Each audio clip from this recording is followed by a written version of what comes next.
My girlfriend gave me an ultimatum to quit my pastry chef career for a manly job and called me embarrassing for making cakes. But she found out how much I actually make. My girlfriend Lisa and I had been together for 3 years when she started complaining about my career as a pastry chef. At first, she'd loved it, bragging to friends about dating someone who could make croissants from scratch and create wedding cakes that cost thousands. She'd post photos of everything I made, calling herself the luckiest girl alive. But then her friend Amber started dating an investment banker, and suddenly Lisa's attitude changed completely. She'd come home from girls' nights and ask why I couldn't get a real job like Amber's boyfriend. I asked what was fake about running the pastry department at one of the city's best restaurants. She said making cupcakes wasn't a career, it was a hobby that somehow paid money. She actually said grown men shouldn't be decorating cakes for a living. She started refusing to tell people what I did, saying I worked in the food industry, and changing the subject. When her coworkers asked for specifics, she'd say I was in restaurant management. At her company holiday party, her boss asked about my work, and before I could answer, Lisa said I was considering transitioning to something more substantial. I asked what that meant, and she said something about leadership and authority, not playing with frosting all day. Her boss, who'd been excited to meet me after eating my desserts at a charity event, looked confused. Lisa spent the whole ride home listing careers she thought were more respectable. Finance, law, engineering, even sales would be better than what she called my fancy housewife job. She said real men built things, sold things, or managed money. They didn't spend hours making sure macarons had the perfect feet or tempering chocolate to exactly the right temperature. She said she was embarrassed to tell people her boyfriend was basically a baker with a fancy title. I reminded her that I made $90,000 a year, had won 3 national competitions, and was about to open my own bakery. She said none of that mattered if people thought I was feminine for doing it. She actually used the word feminine like it was poison. She bought me books about switching careers, signed me up for coding bootcamp information sessions, and forwarded me job listings for anything she deemed masculine enough. When I didn't apply, she'd say I was choosing my silly job over our relationship. She'd ask if I wanted to be single forever because no woman wanted a man who spent his days piping buttercream roses. The breaking point was when she gave me an ultimatum at our anniversary dinner. She said I had 6 months to find a manly job or she was done. She'd already told her friends I was planning to leave baking, and she'd look stupid if I didn't follow through. She said she wanted a boyfriend she could be proud of, not someone who made birthday cakes for children. She actually printed out statistics about average salaries in finance and said I was wasting my potential making pastries. I agreed to her timeline, but not in the way she expected. I spent those 6 months working on something special. See, I'd been planning to propose before Lisa started her campaign against my career. I'd even designed a custom cake for the proposal, 5 tiers with sugar flowers that took weeks to perfect. Instead, I used those 6 months to open my bakery earlier than planned. I worked 18-hour days, called in every favor, and pushed through permits in record time. Lisa thought I was networking for a new career. I was actually building my dream business. The bakery opened exactly 6 months after her ultimatum. I didn't tell Lisa, just said I had a surprise about my career change. She got dressed up, thinking I was taking her to celebrate my new corporate job. She'd already told everyone I'd finally manned up and gotten real employment. She'd posted about being proud of my growth and maturity, how I'd chosen our future over silly dreams. I drove her to the bakery's grand opening instead. The place was packed with food critics, local celebrities, and investors I'd been working with. The mayor was there to cut the ribbon. Local news was covering it as the most anticipated opening of the year. Lisa stood frozen as people congratulated me on following my passion and building something amazing. Her coworkers were there because I'd invited the whole company. Her boss asked why Lisa had said I was leaving baking when I'd clearly just invested everything in it. Her friends saw the 5-tier proposal cake in the window with a sign saying, "Reserved for someone who deserves it," and asked if it was for Lisa. My answer made everyone freeze. I told them the cake was for Lisa, back when she wanted a boyfriend who made art with sugar instead of one who pushed papers in an office. The bakery went dead silent. Every conversation stopped mid-sentence. Lisa's face went white like someone had drained all the blood out of it. Her mouth opened, but nothing came out. I watched her friends look at each other with these confused expressions, trying to figure out what just happened. Her coworker Sarah actually took a step back. The proposal cake sat in the window behind me, 5 perfect tiers with sugar flowers I'd spent 3 weeks making, and everyone could see it now for what it was. A monument to what could have been if Lisa hadn't decided my career was embarrassing. Brock Wheeler turned to Lisa with his eyebrows all scrunched together. He asked why she'd told everyone at the office I was leaving the restaurant business when I'd clearly just opened my own place. Lisa's voice came out shaky when she tried to answer. She said something about misunderstanding my plans, about how things got confused, but her hands were shaking and she kept looking at the floor. 3 of her coworkers were standing right there, and I saw them exchange these looks. The kind of looks people give when they're realizing someone's been lying to them. One woman actually crossed her arms and stepped away from Lisa. Another one whispered something to the person next to her. Lisa's whole story was falling apart in front of everyone she worked with. Lisa grabbed my arm hard enough that her nails dug into my skin. She pulled me toward the corner, her voice desperate and too loud. She kept saying we needed to talk privately, that this was all a huge misunderstanding. I pulled my hand away gently but firmly. I told her there wasn't anything to misunderstand. She'd given me 6 months to pick between my career and our relationship. I picked my career. Her eyes got really wide and wet. She opened her mouth to argue, but I was already turning away. People were staring at us now. The whole grand opening had turned into a spectacle, and not the good kind I'd planned. Zoe Peacock appeared next to me with her camera guy right behind her. She had that look reporters get when they smell a story that's bigger than what they came for. She asked if I wanted to comment on what was happening with my personal life. I shook my head and smiled in that polite way you do when you want someone to go away. I redirected her to the bakery instead. Told her about the menu we'd developed, the team I'd hired, the local suppliers we were using. My voice stayed calm and professional, even though my heart was beating. So hard I could feel it in my throat. The camera was still rolling. Lisa was crying in the corner. And I was talking about butter percentages and croissant dough like everything was normal. Natalie grabbed my elbow and pulled me through the kitchen doors. The noise from the main room got muffled as the door swung shut. She looked at me with real concern in her eyes and asked if I was okay. Her voice was soft. She'd watched me work 18-hour days for 6 months. Knew I'd been keeping this whole thing secret from Lisa. I leaned against the stainless steel counter and admitted I felt vindicated, but also kind of empty. I'd been building toward this moment for half a year, imagining Lisa's face when she realized what I'd done. Now that it was happening, it felt hollow somehow, like winning a fight that didn't need to happen in the first place. Natalie squeezed my shoulder but didn't say anything. Sometimes there's nothing to say. Back in the main room, I could hear raised voices. I pushed through the kitchen doors to find Alicia Solis standing in front of Lisa near the dessert display. Alicia's voice carried across the whole bakery. She was asking Lisa why she'd lied to everyone for months. Other guests had stopped pretending not to listen. They were just openly watching now. Lisa's mascara was running down her cheeks in black streaks. She insisted she hadn't lied, that I'd agreed to look for other work. But Alicia cut her off. She pointed out there's a difference between discussing options and telling everyone your boyfriend is leaving his career. Lisa's other friends had gathered around and none of them looked supportive. They looked angry and embarrassed. Mateo Santos was standing on a chair near the front window when I came back out. He had a champagne glass in his hand, and people were turning to listen to him. He started talking about the bakery's potential, about how rare it was to find someone with both technical skill and artistic vision. He said something about integrity and following your passion even when people doubt you. His words felt pointed, like he was making a statement about what just happened with Lisa. I felt grateful for his support. Then I noticed Lisa standing in the doorway, tears still streaming down her face, watching Mateo praise everything she'd told me to give up. She looked broken in a way that made my chest hurt despite everything. Raymond Hickman, the mayor, cut the ribbon with these huge ceremonial scissors. Cameras flashed. People clapped. I stood next to him and smiled for the photos, trying to focus on this professional achievement instead of my relationship exploding 10 feet away. The doors opened, and customers started flooding in. They crowded around the display cases, pointing at the pastries and asking questions. A woman took a bite of a raspberry macaron, and her eyes went wide. She told her friend it was the best thing she'd ever tasted. Another customer was taking photos of the chocolate eclairs. Their excitement reminded me why I'd fought so hard for this. This was what mattered. Not Lisa's opinions about masculine careers, not her friend's judgment, just the work itself and people appreciating it. Lisa appeared next to me during a brief, quiet moment. Her makeup was completely ruined. Her voice cracked when she asked if we could please go somewhere private to talk. She said we needed to work this out. I looked at her and felt tired more than angry. I told her we could talk tomorrow when we'd both calm down.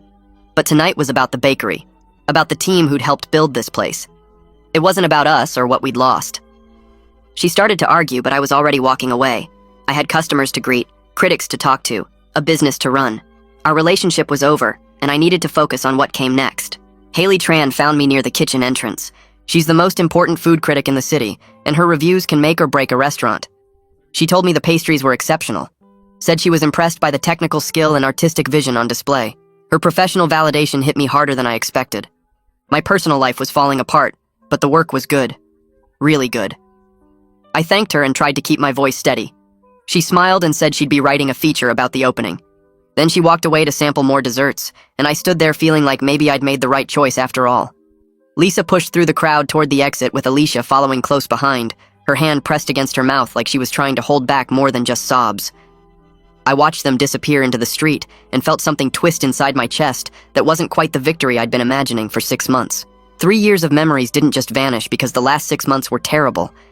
I remembered the Lisa who used to wait up for me after late shifts, who'd taste test experimental flavors and give honest feedback, who genuinely seemed proud of what I created before Amber and Nathan changed everything. Seeing her shoulders shake like that, knowing I'd orchestrated this public breakdown, made me feel sick even though I knew she'd earned every bit of this humiliation. The satisfaction I'd expected felt hollow and complicated, like winning a game nobody should have been playing in the first place. A customer approached asking about the raspberry tarts in the display case, and I forced myself back into professional mode. The bakery was still packed with people who wanted to celebrate this opening, and I couldn't let my messy personal life ruin what should have been a perfect night. More food critics circulated through the space, taking notes and sampling different pastries. 2 investors I'd been courting for months cornered me near the kitchen to discuss expansion possibilities, talking about opening a second location within the year if the first 6 months went well. Mateo joined the conversation and mentioned he'd already identified 3 potential properties in neighboring districts that would be perfect for satellite shops. The business talk grounded me, reminded me this was about more than revenge against Lisa.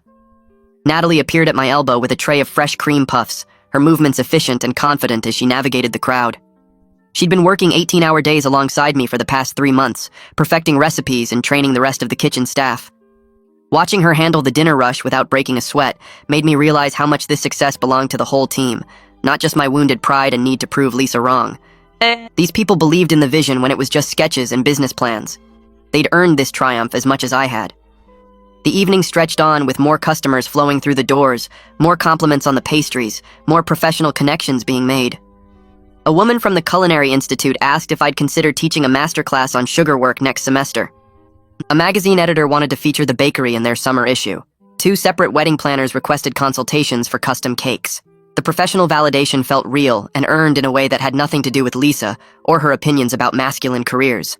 I moved through conversations on autopilot, part of my brain still processing the image of Lisa's destroyed face as she'd fled into the night.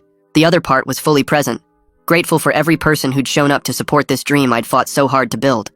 The staff started closing procedures around 11, and I helped break down the display cases and wipe down counters alongside everyone else. Max opened champagne bottles he'd stashed in the walk-in cooler, and we gathered in the kitchen for an impromptu celebration. The pastry chefs and front-of-house staff were laughing and recounting moments from the evening, their joy uncomplicated by the emotional baggage weighing me down. Max raised his glass and gave a toast about following your passion even when people doubt you, about having the courage to build something meaningful instead of taking the safe path. His words felt pointed, like he was making a statement about what had happened with Lisa earlier. I wondered how much of the drama everyone had witnessed, whether they'd all seen her breakdown or just heard about it secondhand. Natalie caught my eye across the kitchen and gave me a small smile that felt understanding rather than pitying. She'd listened to me vent about Lisa's ultimatum enough times to know exactly what tonight represented beyond the professional achievement. I drove home alone to my new apartment, the one I'd rented 3 months ago when sharing space with Lisa became impossible.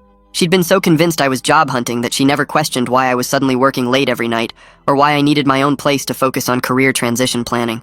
The lies had been easy because she'd wanted so badly to believe I was finally becoming the person she thought I should be. My car sat in the parking garage with the engine off for 20 minutes while I tried to process everything that had just happened. The grand opening had been perfect from a business perspective, everything I'd hoped for professionally. But the personal cost felt heavier than I'd expected, watching someone I'd loved for 3 years completely fall apart in public. I'd wanted her to see what she'd almost made me give up, wanted her to feel embarrassed about her campaign against my career. Mission accomplished, I guess. But sitting alone in the dark, I couldn't shake the image of her face when she realized I'd been planning this the whole time she thought I was becoming someone different. My phone started buzzing before I'd even made it upstairs to the apartment. Lisa's name lit up the screen over and over, texts coming in rapid succession. The first few were angry, accusing me of deliberately humiliating her in front of everyone she knew. Then they shifted to desperate pleas asking why I'd done this, how I could be so cruel. Didn't our 3 years together mean anything? She wanted to know when I'd started planning the bakery, whether I'd been lying to her the whole 6 months, if I'd ever actually considered changing careers, or if it had all been an elaborate setup for revenge. More texts flooded in asking me to call her, to at least give her a chance to explain her side, to understand that she'd only wanted what was best for both of us. I read them all without responding, needing space to sort through my own feelings before I could handle hers.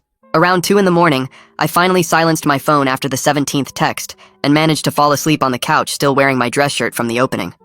Morning light woke me up around 7, and I immediately checked my phone out of habit. 17 messages from Lisa overnight, but also several emails from food critics who'd attended the opening. Haley Tran's review was already published online, and I read it 3 times to make sure I wasn't imagining the glowing praise. She called the bakery a game changer for the city's dessert scene, praised the technical skill and artistic vision on display, and specifically mentioned the salted caramel eclairs as the best she'd tasted in a decade. The professional success felt real and earned, completely separate from the revenge element that had motivated my timeline. I'd opened the bakery 6 months early just to prove Lisa wrong, but the work itself was good enough to stand on its own merit. Reading Haley's review, I started to feel genuinely proud rather than just vindicated. This wasn't just about showing Lisa she'd been wrong. It was about building something meaningful that would outlast our failed relationship. 3 days later, I met Lisa for coffee at a neutral cafe neither of us had been to before. She looked exhausted and defeated in a way I'd never seen. Her eyes red and puffy like she'd been crying for 72 hours straight. She'd texted asking if we could talk in person, promising she wouldn't make a scene or try to change my mind about anything. I agreed because we needed some kind of closure, even if that closure was just confirming the relationship was definitely over. She apologized immediately, words tumbling out about how she'd pressured me to change careers and how wrong that had been. She admitted she'd let her insecurity about Amber's relationship poison what we had, that seeing Amber with Nathan had made her question whether she'd chosen the right partner. Her apology felt more about her guilt than genuine understanding of what she'd done, more about making herself feel better than acknowledging the real damage she'd caused. She asked if there was any chance we could work through this, her voice breaking as she promised she'd never question my career again. I looked at her across the table and felt tired more than angry. I told her the problem wasn't just about my job, though that was part of it. The real issue was her willingness to prioritize others' opinions over my happiness and our relationship, to care more about what her friends thought than about who I actually was. That broke something fundamental between us that I didn't think could be repaired, not with promises or apologies or time. She'd spent 6 months systematically trying to change me into someone different, someone more acceptable to her social circle. That kind of sustained campaign wasn't a mistake or a momentary lapse in judgment. It was a pattern that showed me who she became when she felt socially inadequate. Lisa started crying harder, saying she knew she'd messed up but insisting that people make mistakes and deserve second chances. I agreed that people deserve chances, but 6 months of sustained pressure and public humiliation wasn't a mistake. It was a deliberate pattern of behavior that revealed something about her character I couldn't ignore. She'd lied to her friends, her co-workers, her boss about my plans because she was ashamed of what I actually did for a living. She'd called my career feminine like it was an insult, dismissed my national competition wins as meaningless, and given me an ultimatum that forced me to choose between my identity and our relationship. Those weren't mistakes. They were choices she'd made repeatedly over half a year, and they showed me exactly who she becomes when she feels socially inadequate compared to her friends. We ended the conversation with painful finality, both of us knowing there was no path forward together. Lisa asked if she could at least tell people we ended things mutually, rather than admitting she'd driven me away with her campaign against my career. I told her she could say whatever she needed to say to protect her image. I was done managing her reputation, or protecting her from the consequences of her choices. She'd spent 6 months caring more about what other people thought than about our relationship. Now she could deal with whatever those people thought about why we'd broken up. I left the coffee shop feeling lighter somehow, like I'd finally set down a weight I'd been carrying since the anniversary dinner ultimatum. The bakery success felt more purely mine now, motivated by genuine passion rather than spite. Lisa's opinion didn't matter anymore, and that freedom felt better than any revenge could have. The first week turned into something I hadn't quite prepared for, even after all the planning and secret work. Lines formed outside the bakery before we opened each morning, wrapping around the corner by the time I unlocked the doors at 7. We sold out of croissants by 9, macarons by 10, and most specialty cakes by early afternoon. Natalie and I worked 16-hour days trying to keep up with demand, baking in shifts and training new staff as fast as we could hire them. The exhaustion felt different from the 6 months of secret preparation, less desperate and more exhilarating, like we were riding a wave that kept building instead of worrying it would crash. Mateo called on Thursday afternoon while I was elbow-deep in brioche dough, his voice excited in a way I'd never heard from him before. He wanted to discuss moving up the expansion timeline, opening a second location within 6 months instead of the planned 2 years. The numbers from our first week had exceeded even his most positive projections, and he had 3 other investors ready to commit additional funding if we could maintain this momentum. I told him I'd think about it, but my mind was already racing through the logistics and possibilities.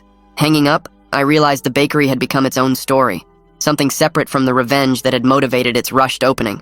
People weren't lining up because they'd heard about my dramatic breakup with Lisa. They were coming back day after day because the pastries were exceptional, because word was spreading about the quality and creativity, because we'd built something genuinely worth the hype. That shift in perspective felt important somehow, like I was finally seeing past the anger that had fueled me for 6 months. Natalie mentioned the apprenticeship requests on Friday while we were prepping for the weekend rush. And 3 culinary school students had reached out through our website, all of them male, all of them specifically citing the opening coverage and my willingness to pursue pastry arts despite the gender stereotypes Lisa had thrown at me. One kid wrote that his girlfriend had been pressuring him to switch to savory cooking because she thought pastry was too feminine, and seeing my success had given him courage to stand his ground. Reading his message made something tight in my chest loosen slightly, like my personal mess had accidentally created something meaningful for other people facing similar pressure. I hadn't thought about my career choice as political or pioneering, just as doing what I loved despite Lisa's campaign against it. But apparently other men noticed when someone refused to let outdated gender expectations dictate their professional path. Natalie said we should seriously consider taking on apprentices once we got through the initial chaos, that building a team of skilled pastry chefs would matter for the long-term success of the business. I agreed, adding it to the growing list of decisions I needed to make about expansion and growth. The idea that my success might encourage other men to follow creative culinary paths added unexpected weight to everything I'd built, a responsibility I hadn't anticipated when I was just trying to prove Lisa wrong. I ran into Amber and Nathan at a restaurant 2 weeks after the opening, an upscale Italian place where I'd gone to study their dessert menu and decompress after another sold-out day. They were finishing dinner at a corner table, and Amber's face went pale when she spotted me walking past. I nodded politely and kept moving toward my table, not interested in awkward conversation, but she caught up to me near the bar. She apologized for causing problems between Lisa and me, her words tumbling out fast like she'd been rehearsing them. I told her she hadn't caused anything, that Lisa's reaction to their relationship had revealed problems that would have surfaced eventually over something else. If it hadn't been Nathan's investment banking career, it would have been another friend's boyfriend with a job Lisa deemed more respectable, or her coworkers' questions about why I wasn't climbing some corporate ladder. The insecurity and need for external validation had been Lisa's issue, not anything Amber had done by simply dating someone she liked. Amber looked relieved, then asked how the bakery was doing, and her interest seemed genuine rather than polite. We talked for a few minutes about the unexpected success and the expansion plans Mateo was pushing, and she mentioned that Nathan had been impressed by the business model and execution speed. They wished me well and returned to their table, and I felt oddly grateful for the encounter. It would have been easy to resent Amber for being the catalyst that changed Lisa's attitude, but that wasn't fair or accurate. She'd just been living her life while Lisa had made choices about how to respond to feeling inadequate in comparison. Lisa's social media went quiet for 2 weeks after the grand opening disaster, her account suddenly private, and her posts invisible to anyone she hadn't specifically approved.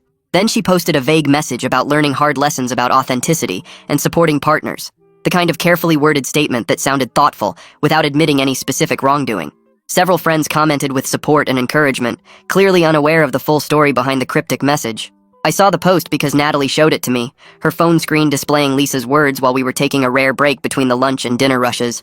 My first instinct was to comment with the actual facts, to correct the narrative Lisa was trying to construct where she'd learned and grown, rather than systematically tried to destroy my career for 6 months. But engaging would only drag out the drama and give Lisa more ammunition to paint herself as the victim of my cruelty. She could tell whatever story she needed to tell to salvage her reputation and self-image. I was done managing how she presented our relationship or protecting her from the natural consequences of her sustained campaign against my identity. The urge to set the record straight faded as I handed Natalie's phone back and returned to tempering chocolate for the evening's dessert service, focusing on the work that mattered instead of the ex who didn't. Max helped me work through investor contracts for the potential second location 3 weeks after opening, his office downtown a welcome escape from the constant activity of the bakery. We spent 2 hours reviewing terms and discussing timeline implications, his legal expertise helping me understand exactly what I'd be committing to if we moved forward with Mateo's accelerated expansion plan. During a break while his assistant printed revised documents, Max asked how I was doing emotionally with everything that had happened. The question caught me off guard after 2 hours of focusing purely on business logistics. I admitted the victory felt more hollow than expected, that proving Lisa wrong didn't erase the pain of losing 3 years with someone I'd loved, even if leaving was the right choice. The bakery's success was real and meaningful, but it didn't fix the fact that I'd invested years in a relationship with someone who ultimately cared more about appearances than about who I actually was. Max nodded like he understood, then said something about how the best revenge is living well, but that doesn't mean the revenge itself brings happiness. He'd gone through a divorce 5 years ago, where his ex-wife had criticized his career choices, and he remembered how hollow the vindication felt when his firm finally made partner. The success mattered, but it didn't heal the wound of having someone you loved reject fundamental parts of your identity. We sat quietly for a moment before his assistant returned with the contracts, and I appreciated that Max had created space for honesty about the complicated emotions underneath the professional triumph. The proposal cake sat in my freezer at home, too beautiful to throw away, but too painful to look at regularly. I'd moved it from the bakery after the grand opening, not wanting the constant reminder of what I'd planned before Lisa's campaign destroyed our relationship. Every few days, I'd open the freezer for ingredients and see it there, the 5 tiers wrapped carefully in plastic, the sugar flowers I'd spent weeks creating still perfect and delicate. I considered donating it to a charity event, letting it serve some purpose instead of just taking up space and emotional energy. But ultimately, I decided to let it go completely, to stop carrying this physical reminder of the future I'd imagined before everything fell apart. I spent a Saturday morning photographing it for my portfolio, documenting the technical work and artistic vision before carefully dismantling the sugar flowers I'd crafted with such hope and excitement months ago. Each petal and leaf went into the trash, and I felt lighter as the tears disappeared piece by piece. The cake had served its purpose at the grand opening, making the point about Lisa's rejection more clearly than any words could have. Now it was time to stop preserving it like a memorial to what might have been. Brock came into the bakery one morning about a month after the opening, his presence unexpected during the usual pre-work rush. He waited until I had a free moment, then pulled me aside to apologize for not questioning Lisa's narrative about my career change sooner. He'd taken her claims at face value because he had no reason to doubt her, but looking back there had been inconsistencies in her story that he should have noticed. Several co-workers had expressed concern about Lisa's judgment and honesty after the grand opening revealed her months of lies, and Brock wanted me to know that her professional reputation was suffering, even though he understood she'd brought it on herself. I felt bad hearing that, despite everything she'd put me through. Lisa had worked hard to build her career, and watching it damaged by her personal choices about our relationship seemed like another layer of loss in an already painful situation. I told Brock I appreciated him coming by, but that I didn't want Lisa's career destroyed over our failed relationship, that the public humiliation at the opening had been enough consequence.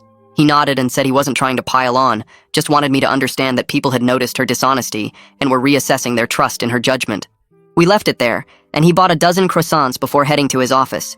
The interaction strange, but somehow necessary for both of us. I focused on developing new menu items and training staff, channeling the complicated emotions about Lisa and the breakup into creative work. Natalie noticed I was working the same exhausting hours I'd maintained during the secret planning phase, arriving before dawn and staying past closing most nights. She gently suggested I needed to find balance now that I wasn't running on revenge-fueled adrenaline, that the bakery's success was established enough that I could step back slightly without everything falling apart. Her concern was valid, but hard to accept when throwing myself into work felt like the only way to avoid processing the emotional mess underneath the professional triumph. I promised to think about it, to consider hiring another senior pastry chef who could share the workload and give me actual days off. The truth was, I didn't know what to do with myself outside the bakery, didn't have hobbies or friends I'd maintained during the months of obsessive planning and execution. My entire life had become about proving Lisa wrong and building this business, and now that both goals were achieved, I felt strangely lost about what came next. 3 weeks after the opening, I attended an industry event, a networking mixer for local restaurant owners and chefs that I'd normally have skipped as tedious obligation. But Mateo insisted it would be good for business connections, and I forced myself to go despite preferring to be in the kitchen. Something shifted during the conversations, though. A realization that I was genuinely enjoying discussions about technique and trends rather than mentally preparing for confrontation or defending my career choices. I talked with other chefs about lamination methods and flavor combinations, debated the merits of different chocolate suppliers, and shared ideas about seasonal menu development without any of the defensiveness that had colored my professional interactions for months. The shift from defensive to confident felt significant, like I was finally living my success rather than wielding it as a weapon against Lisa's criticism.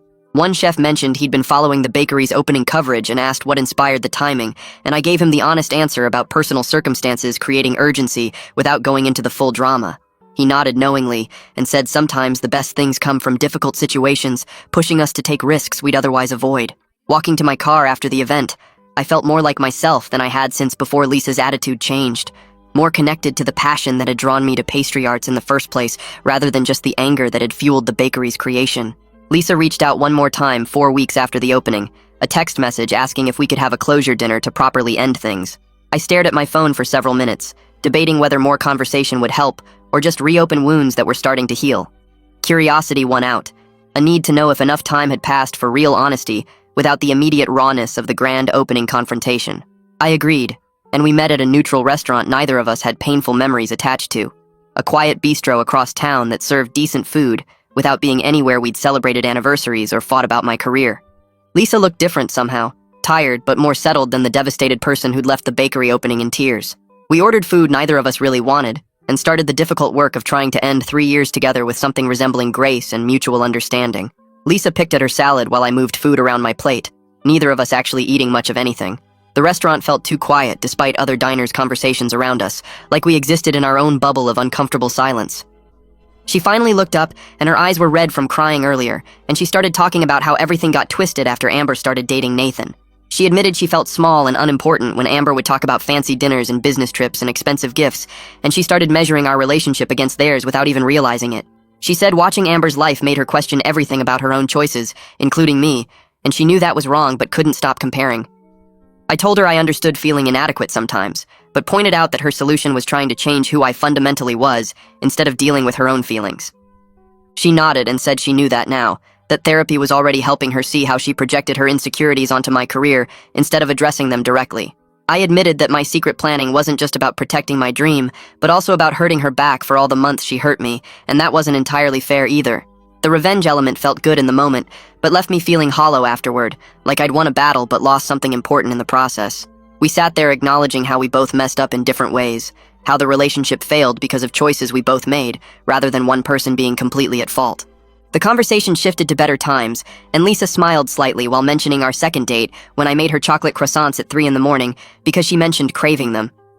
I remembered how excited she used to get watching me work, asking questions about techniques and tasting everything I made. She talked about the weekend we spent in that cabin upstate, where I taught her how to make proper macarons, and we ate half the batch before they even cooled. Those memories felt distant now, like they belonged to different people, but they were real and good while they lasted. Lisa wasn't always the person who demanded I change careers and made me feel ashamed of my work. She got lost somewhere along the way in comparison and social pressure, and forgot what actually mattered to her. That didn't excuse 6 months of constant criticism and ultimatums, but it made her more complicated than the villain I needed her to be to justify my anger. I could see the person I fell for underneath the insecurity that consumed her and that made everything sadder because it proved we really did lose something valuable, rather than just ending something that was always wrong. We agreed that going our separate ways was the right choice for both of us, that too much damage had been done to rebuild trust and respect. Lisa said she was starting therapy twice a week to work on her self-worth issues and her need for external validation. She wanted to figure out why she let other people's opinions matter more than her own happiness or her partner's feelings. I told her I genuinely hoped therapy helped and that she found peace with herself instead of constantly measuring her value through other people's achievements or relationships. She asked if we could maybe be friends someday after enough time passed and enough healing happened. I said maybe, but I wasn't sure. That right now I needed space to process everything and build my life without the weight of our failed relationship. We split the check even though neither of us ate much, and Lisa hugged me in the parking lot while crying again. She whispered that she was sorry for everything, and that she hoped I found someone who appreciated my talent instead of being embarrassed by it. I hugged her back and felt the finality of it, 3 years ending in a restaurant parking lot with both of us crying and acknowledging our mistakes. Driving home felt different from I expected. Lighter somehow, like I'd been carrying a heavy backpack for months and finally set it down. The anger that fueled me through 6 months of secret planning and the dramatic grand opening had burned itself out during our closure dinner. What remained was just sadness about what we lost, an acceptance that it needed to end. The bakery success felt more purely mine now, without being tangled up in revenge and proving Lisa wrong. I could think about the business as something I built, because I loved it, rather than something I built to hurt someone who hurt me. The shift was subtle but important, changing my motivation from spite to genuine passion. I felt excited about the future in a way I hadn't since before Lisa's attitude changed. Excited about creating beautiful pastries and building something meaningful rather than just proving a point. The weight of the anniversary ultimatum lifted completely, replaced by actual enthusiasm for what came next, instead of defensive determination to succeed out of anger. Mateo called 2 days later, asking me to meet him at a property across town, and I drove over curious about what he wanted to show me. The space was smaller than the original bakery, but had huge windows and exposed brick walls that would photograph beautifully. He explained that the landlord was offering a great deal for a 2-year lease, and the neighborhood was rapidly developing with young professionals moving in. We walked through the empty space while Mateo pointed out where equipment could go and how the layout could work for a cafe-style operation. I felt my heart racing looking at the potential, imagining a second location that could reach new customers and employ more staff. Mateo pulled out papers from his briefcase and explained that he and the other investors wanted to move forward with expansion faster than originally planned. The first location's success exceeded all projections, and they believed the concept could support multiple sites.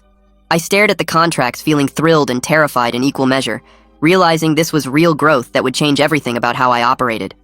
We sat at a makeshift table made of sawhorses and plywood, and I signed the papers while Mateo grinned and shook my hand. He said he believed in my vision and my ability to execute it, that the first bakery proved I could deliver on promises. Walking out of that empty space that would soon become my second location felt surreal, like I was building something bigger than I ever imagined possible. The expansion meant I needed more staff immediately, and I spent 2 weeks interviewing pastry chefs to handle increased demand at both locations. I hired 2 talented professionals who shared my commitment to quality and attention to detail. One had trained in Paris and specialized in French pastries, and the other came from a high-end hotel background with experience managing large-volume production. Training them reminded me why I loved this work in the first place, teaching someone the precise temperature for tempering chocolate or how to achieve the perfect lamination in croissant dough. Watching them create beautiful pastries under my guidance gave me the same satisfaction I felt when I first learned these techniques myself. The precision required for pastry work, the way tiny adjustments in temperature or timing could make or break a recipe, the creativity involved in developing new flavors and presentations, all of it felt meaningful again without the shadow of Lisa's criticism. I spent hours in the kitchen with my new hires perfecting recipes and developing systems for consistency across locations. Their enthusiasm and respect for the craft validated everything I'd fought to protect, proving that serious professionals took this work as seriously as any other career. A culinary magazine reached out asking to interview me about being a male pastry chef in a field often seen as feminine, and I agreed despite feeling nervous about discussing personal topics publicly. The interviewer asked thoughtful questions about gender stereotypes in culinary arts and pressure to pursue traditionally masculine careers. I talked honestly about Lisa's campaign against my work and how she called it embarrassing and feminine, like those were bad things. I explained the 6-month ultimatum and my decision to open the bakery instead of changing careers to satisfy someone else's expectations. The interviewer asked what I'd say to other men facing similar pressure to abandon creative or nurturing professions. I said that following your passion matters more than following others' expectations, that there's nothing masculine or feminine about creating something beautiful that brings people joy. The work requires skill and dedication and artistic vision regardless of the chef's gender. The piece published 3 weeks later with photos of me working in the kitchen and samples of elaborate cakes I'd created.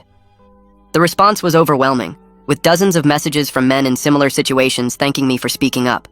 Several said their partners or family members questioned their career choices in baking or pastry arts, and reading about my experience helped them feel less alone. One guy said his girlfriend gave him a similar ultimatum about his cake decorating business, and my story gave him courage to choose his passion over her approval. The bakery's 3-month anniversary arrived without fanfare, just another busy day of production and sales. But driving home that evening, I found myself reflecting on everything that changed in such a short time. Professionally, I was running a successful business with a second location opening soon and national media coverage of my work. The financial success exceeded my projections from when I first pitched investors, and the critical reception validated years of training and practice. Personally, I was single for the first time in years, living alone in my apartment without the constant tension of Lisa's disapproval. The emotional landscape felt complicated, a mix of triumph over professional success and loss over the relationship ending and excitement about future possibilities. I wasn't the same person who agreed to Lisa's 6-month ultimatum at our anniversary dinner. That version of me was defensive and hurt and determined to prove her wrong. This version felt more settled and confident, motivated by genuine love for the work rather than spite towards someone who didn't appreciate it.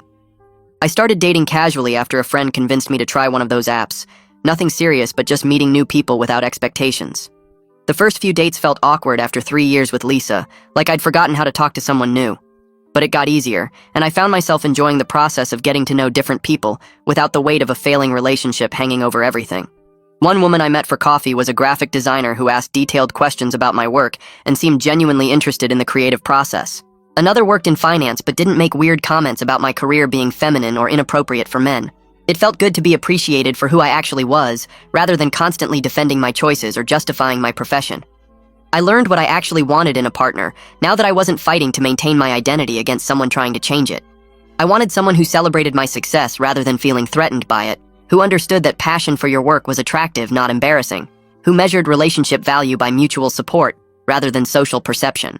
Natalie came into work one Monday morning with her left hand extended, showing off an engagement ring, and the whole kitchen staff gathered around congratulating her. Her boyfriend proposed over the weekend during a hiking trip they'd planned for months.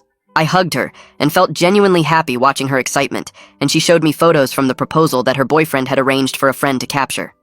Later that week, I met her fiancé when he came by to pick her up after her shift, and I watched how he talked about her culinary skills to other staff members. He was clearly proud of her talent and career, bragging about dishes she'd created and asking her opinion on restaurants they should try. He mentioned that his coworkers were jealous he got to eat her cooking all the time, and Natalie smiled at him with obvious affection. Watching their genuine support for each other's dreams highlighted what was missing with Lisa, the fundamental respect and pride in your partner's accomplishments. Her fiancé didn't feel emasculated by her success or embarrassed by her profession. He celebrated it and encouraged it, and wanted other people to know how talented she was. That's what partnership should look like. Two people building each other up, rather than one person demanding the other become someone different to satisfy external expectations. I spent the next few months getting ready for the second bakery location, and this time everything felt different. The first opening was about proving Lisa wrong, showing her what she'd thrown away. This one was just about building something good. I signed the lease on a smaller space in a neighborhood with lots of families and young professionals. The rent was cheaper than downtown, and I could focus on everyday pastries instead of fancy showpieces. Croissants and coffee for morning commuters, birthday cakes for kids' parties, cookies for after-school snacks. I hired 3 new staff members and trained them alongside my team from the original location. Everyone got cross-trained so they could work at either bakery if needed. We developed systems for splitting inventory and coordinating special orders between both places. My head pastry chef took charge of the new location's kitchen, and I finally learned to step back and trust other people with the recipes I'd spent years perfecting. The second grand opening happened on a Tuesday morning with no news cameras or celebrity guests. Just neighbors coming in for coffee and pastries, families checking out the new spot in their area. I stood behind the counter helping customers and felt more satisfied than I did at the fancy downtown opening. This was about serving the community, not making a statement. Both locations settled into a rhythm over the following weeks. The original bakery still handled wedding cakes and high-end orders, while the new spot focused on daily staples and custom birthday cakes. Revenue from both places exceeded my projections, and I started thinking about maybe opening a third location in a year or two. 6 months after the breakup, I got invited to a mutual friend's wedding. I almost didn't go because I knew Lisa would be there, but our friend had been supportive through everything, and I wanted to celebrate with her. I showed up to the ceremony and took a seat near the back. Lisa arrived 10 minutes later with a guy I didn't recognize. He had teacher written all over him, sensible haircut and a kind face, wearing a suit that looked like he didn't wear suits often. They sat 3 rows ahead of me, and I watched Lisa lean into him during the vows in a way that looked comfortable and natural. After the ceremony, everyone headed to the reception at a hotel ballroom. I grabbed a drink and talked to some old friends, catching up on their lives and answering questions about the bakeries. Lisa found me by the bar about an hour into the reception. She looked good, less stressed than I remembered. She smiled and said hi, and I said hi back. We stood there for a second, both of us probably wondering how this conversation would go. She asked how I was doing, and I said good, busy with 2 locations now. She said she'd heard about the second bakery from friends, and that it looked great based on Instagram posts. I could tell she meant it without any of the old resentment or embarrassment about my career. She introduced me to her boyfriend, whose name was David and who taught 7th grade English. He shook my hand and said he'd heard a lot about me. Lisa blushed a little at that, but didn't look uncomfortable. We chatted for a few minutes about teaching and baking and how the wedding ceremony was beautiful. Lisa mentioned that the bakery had gotten amazing reviews and that she was glad things worked out for me. I told her she looked happy, and she said she was, that therapy had helped her work through a lot of stuff about self-worth and comparison. David excused himself to get them drinks, and Lisa and I stood together watching the dance floor. She said she was sorry for how everything went down, that she'd been in a bad place mentally and took it out on me instead of dealing with her own issues. I told her I appreciated the apology and that I was sorry too for the way I handled the grand opening, that it was cruel even if I felt justified at the time. She said she understood why I did it, that she'd backed me into a corner and I came out swinging. We both agreed that we'd hurt each other, but also learned important things about ourselves in the process. The anger and pain from our breakup had faded into something quieter, just acceptance of what happened and appreciation for the lessons we both needed to learn. She asked about my dating life, and I said I'd been seeing people casually but nothing serious yet. She nodded and said she hoped I found someone who appreciated my work the way I deserved. The DJ announced that dinner was served and everyone moved toward their assigned tables. Lisa and I ended up at different tables on opposite sides of the room. During dinner, the wedding cake got wheeled out for display before dessert service. It was from a competitor bakery in town, a decent 3-tier design with buttercream flowers. Lisa caught my eye from across the room and mouthed that mine would have been better. I laughed and shrugged like, what can you do? After dinner, Lisa stopped by my table on her way to the bathroom. She joked that the cake was fine but not up to my standards, and I said every bakery had their own style. We both laughed, and it felt good to share a light moment about something that used to cause so much pain between us. The fact that we could joke about wedding cakes and pastry work proved we'd both healed enough to find humor in the past instead of just hurt. David came over and put his arm around Lisa's waist, and they headed back to their table together. I watched them go and felt genuinely glad that she'd found someone who seemed to support her without judgment. 3 weeks later, I attended a food industry networking event downtown. These things were usually boring, just a bunch of restaurant owners and suppliers making small talk over cheap wine. But my accountant said networking was important for business growth, so I showed up and worked the room. I was talking to a produce supplier about seasonal fruit options when someone tapped my shoulder. I turned around to find a woman about my age with flowers still visible on her shirt collar. She apologized for interrupting and said she'd wanted to meet me since reading about my bakeries in the local food magazine. Her name was Jordan, and she ran the kitchen at an upscale restaurant across town. We started talking about the challenges of pastry work and the demands of running a kitchen. She understood the long hours and the obsession with getting techniques exactly right. We talked for almost an hour about different approaches to laminating dough and the best chocolate suppliers and whether European butter was worth the extra cost. It felt easy and natural, sharing professional excitement with someone who got it without needing convincing. Before the event ended, Jordan asked if I wanted to grab coffee sometime and talk more about the industry. I said yes, and we exchanged numbers. Our coffee date turned into dinner, which turned into regular weekend plans. Jordan would come by the bakery after her restaurant shifts ended, and we'd test new flavor combinations in my kitchen. She offered thoughtful feedback on my pastries, suggesting a little less sugar here or a different spice blend there. I visited her restaurant and watched her run her kitchen with the same intensity I brought to baking. We'd compare notes about difficult customers and unreliable suppliers and the satisfaction of creating something people genuinely loved. Dating someone who understood the culinary world felt completely different from my relationship with Lisa. Jordan never questioned whether my career was masculine enough or worried about what her friends thought. She bragged about my work to her colleagues and brought their restaurant staff to my bakery for team outings. When I talked about new menu ideas or expansion plans, she engaged with genuine interest instead of barely hidden embarrassment. The ease of being with someone who celebrated my success, rather than feeling threatened by it, felt almost strange after years of defending my choices. 4 months into dating Jordan, the local Chamber of Commerce announced their annual business awards. The bakery got nominated for Best New Establishment, competing against a craft brewery and a boutique fitness studio. I didn't think much about it until they called to say we'd won. The awards ceremony was scheduled for a Friday night at the convention center. I invited my whole team from both locations, and Jordan took the night off from her restaurant to come with me. We all got dressed up and carpooled to the event together. The ceremony included dinner and speeches from various business leaders. When they announced the Best New Establishment category, I walked up on stage to accept a glass plaque and pose for photos.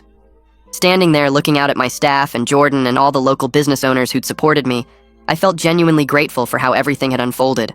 Even the painful parts with Lisa had led me to this moment, running successful bakeries and dating someone who truly understood me. The journey had been messy and complicated, but it brought me to exactly where I needed to be. 2 weeks after the awards ceremony, I got an email from a national culinary publication asking to feature me in their profile series on innovative pastry chefs. They wanted to interview me about my approach to baking and photograph both bakery locations. The writer came out the following week and spent a full day with me, watching me work and asking detailed questions about my career path.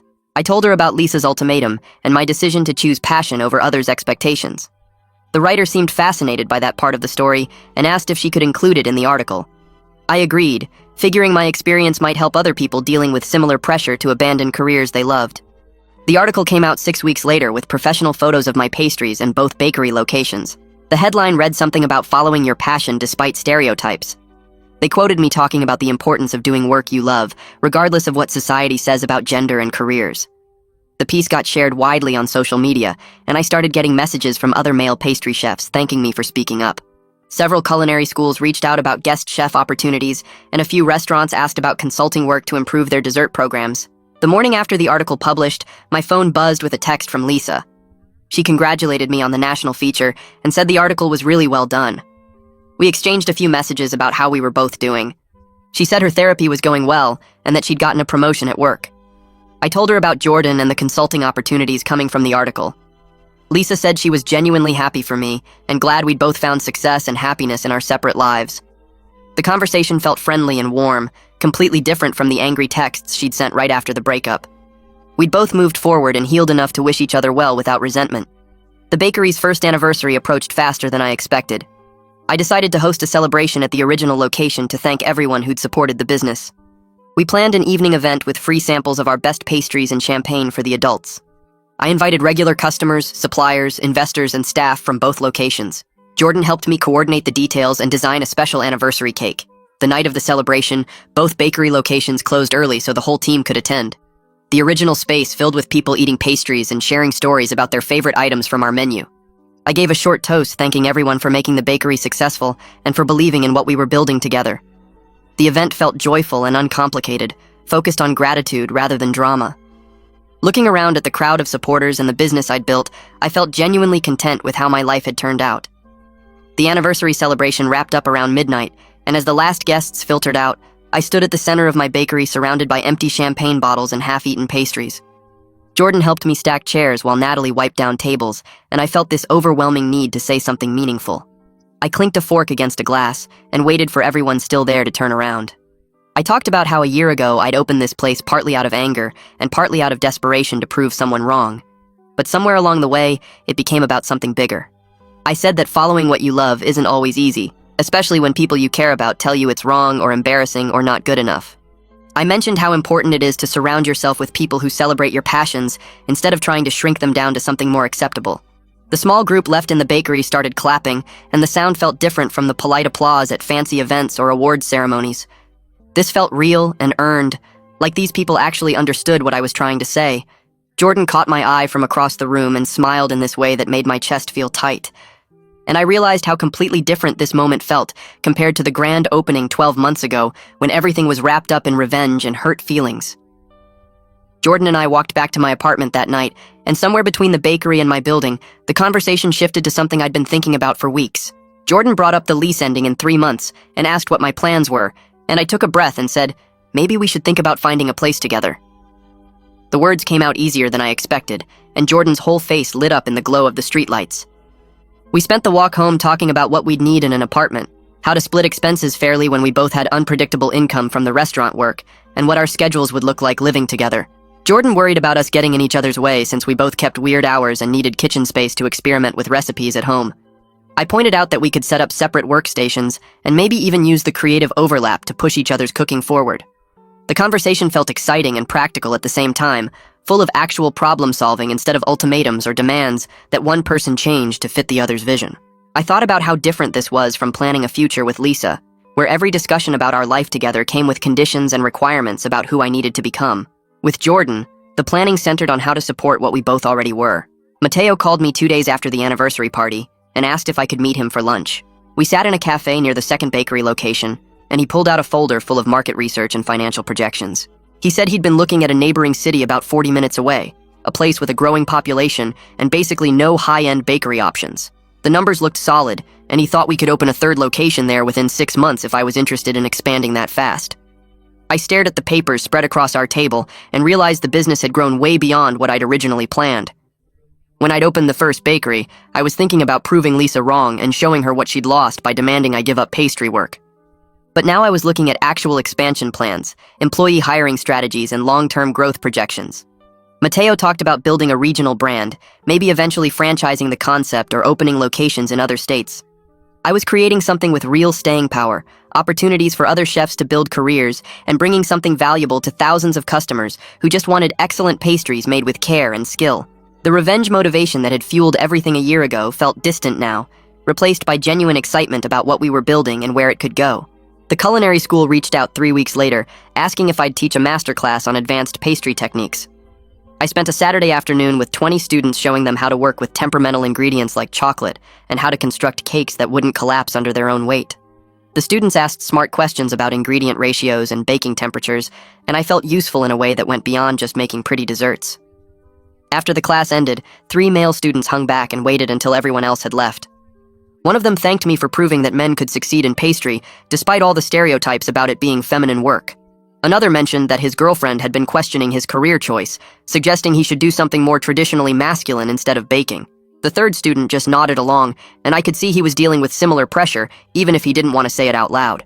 I told them about Lisa's ultimatum, and the 6 months I spent secretly building my business while she thought I was job hunting. I explained how painful it was to have someone I loved tell me my work was embarrassing, but also how that pressure forced me to figure out what I actually wanted badly enough to fight for it. I said they needed to decide if pastry work meant enough to them to handle the judgment and stereotypes, because those wouldn't go away just because they got successful. But I also told them that doing work you genuinely love beats doing work that other people respect, and that the right partner would celebrate their skills instead of trying to change them into something more socially acceptable. Walking back to my car after the masterclass, I kept thinking about what that student had said about his girlfriend questioning his choices.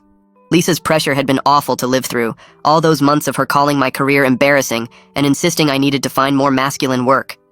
But if she'd been supportive, would I have stayed comfortable in my restaurant job instead of taking the huge risk of opening my own business? I probably would have kept working for someone else, making good money and winning occasional competitions, but never pushing myself to build something bigger. The ultimatum she'd given me at our anniversary dinner had forced me to choose between the life she wanted and the life I needed, and making that choice had led to everything good that came after. I'd built 3 bakery locations, created jobs for dozens of employees, and proven that pastry work could be both artistically fulfilling and financially successful. Without Lisa's pressure, I might never have taken that leap. I didn't regret how things ended with Lisa, not anymore. The breakup had been messy and public and painful for both of us, but it taught me something crucial about standing firm in who I actually was. For months during our relationship, I'd tried to defend my career choice and justify why making pastries mattered, like I needed her permission to keep doing the work I loved. The ultimatum had clarified everything by forcing me to choose, and choosing myself over her approval had been the right call even when it hurt. I'd learned that compromising core parts of your identity to keep someone comfortable never works long-term, because you end up resenting them for asking and resenting yourself for agreeing. The lessons had been expensive in terms of emotional cost and a failed 3-year relationship, but they'd shaped who I'd become in ways I wouldn't trade away. I knew now what I needed in a partner and what I absolutely wouldn't accept, and that knowledge had led me to Jordan and a relationship that actually worked. Jordan and I spent a month looking at apartments before we found one that fit our needs. The place had a huge kitchen with enough counter space for both of us to work, 2 bathrooms so we wouldn't fight over morning schedules, and big windows that let in natural light. Moving day felt significant in a way I hadn't expected, like we were actively building something new instead of just combining our existing lives. We unpacked boxes together and argued good-naturedly about where things should go, and the whole process felt easy and fun rather than stressful. That first night in our shared apartment, we cooked dinner together in our new kitchen, experimenting with a recipe Jordan had been developing for the restaurant. I worked on a dessert component while Jordan handled the main course, and we kept stealing bites from each other's stations and offering suggestions. The apartment started feeling like a creative laboratory, where we could test ideas and push each other's techniques forward, and I realized this was what partnership was supposed to look like. The 3rd bakery location opened 6 months later in the neighboring city Mateo had researched. Jordan took the day off from the restaurant to be there with me, and the whole event felt purely celebratory without any personal drama lurking underneath. I'd invited staff from all 3 locations, investors, regular customers who'd driven 40 minutes to support the expansion, and local press covering the opening. The mayor of this new city cut the ribbon, and I gave a short speech about bringing quality pastries to communities that deserved them. Jordan stood next to me during the photos, and having a partner there who was genuinely proud of what I'd built made the success feel complete in a way the first opening never had. No ex-girlfriend showing up expecting something different, no public confrontations about career choices, just straightforward celebration of a business milestone with people who actually supported what I was doing. 2 years had passed since the grand opening confrontation with Lisa at the first bakery location. I was running 3 successful businesses now, managing a staff of 40 employees across all locations, and planning potential 4th and 5th expansions with Mateo. My relationship with Jordan was solid and supportive, built on mutual respect for each other's careers and actual partnership rather than one person trying to reshape the other. I was genuinely happy with the life I'd created, and the revenge element that had started everything felt completely gone now. I didn't think about Lisa much anymore, except when something reminded me of that period, and when I did think about her, it was without anger or bitterness. She'd been wrong about my career, but her wrongness had pushed me towards something better than I'd originally planned, and I could be grateful for that while still being glad we'd gone our separate ways. I designed a new signature cake for the 3rd location's opening, a 5-tier creation even more elaborate than the proposal cake I'd made for Lisa 2 years earlier. This one featured sugar flowers in 6 different varieties, hand-painted details on every tier, and a chocolate structure that had taken me 3 weeks to perfect. But unlike that first cake that sat in the window with a sign saying it was reserved for someone who deserved it, this one wasn't attached to any person or relationship. It was pure celebration of what could be created with skill and patience and genuine love for the craft. The cake represented everything I'd built over 2 years, every early morning and late night in the kitchen, every risk taken and lesson learned, and everyone who'd helped me get here. Standing back and looking at it in the display case, I felt proud of what I'd accomplished and excited about what came next. Jordan and I stood together at the third location's ribbon-cutting ceremony 6 months after opening, and the mayor handed me the oversized scissors while cameras flashed from every direction. I cut through the red ribbon and the crowd applauded, but the real moment came when I looked at Jordan standing beside me with genuine pride on their face, not embarrassment or shame about what I did for a living. No. We walked through the new space together after the ceremony ended, pointing out design choices and kitchen equipment to investors and food critics who'd made the trip. Mateo pulled me aside during a quiet moment and mentioned he'd already received interest from 2 more cities wanting locations, and I realized the business had grown beyond anything I'd imagined when I was secretly planning that first bakery 2 years ago. The revenge element that had fueled everything felt completely gone now, replaced by pure excitement about building something meaningful and lasting. I designed special pastries for each location that reflected the neighborhood's character, and watching customers discover flavors they'd never tried before brought satisfaction that had nothing to do with proving anyone wrong. Jordan and I announced our engagement at the third location's 1-month celebration party, and my staff cheered while Natalie immediately started asking about wedding cake plans. I told everyone I'd be designing it myself, a 7-tier creation that would represent our partnership and shared love for culinary arts. Planning a wedding with someone who celebrated my career instead of criticizing it felt like final proof that leaving Lisa had been the right choice, even when it hurt. We tasted cake flavors together in my home kitchen, debating vanilla bean versus almond, and Jordan's genuine interest in every detail made me realize how much energy I'd wasted defending myself in my previous relationship.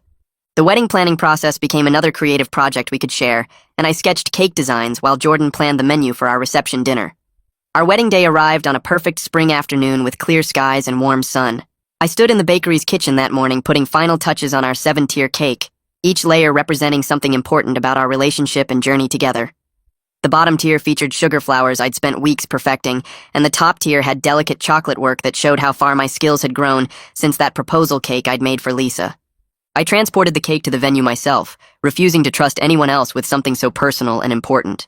The ceremony took place in a garden with our closest friends and family watching, plus staff from all 3 bakery locations and colleagues from across the culinary industry. When we cut into the cake during the reception, I felt overwhelming gratitude for the painful journey that had brought me here. Lisa's ultimatum had been meant to diminish me and force me into a life that wasn't mine, but instead, it had freed me to become fully myself and build something extraordinary.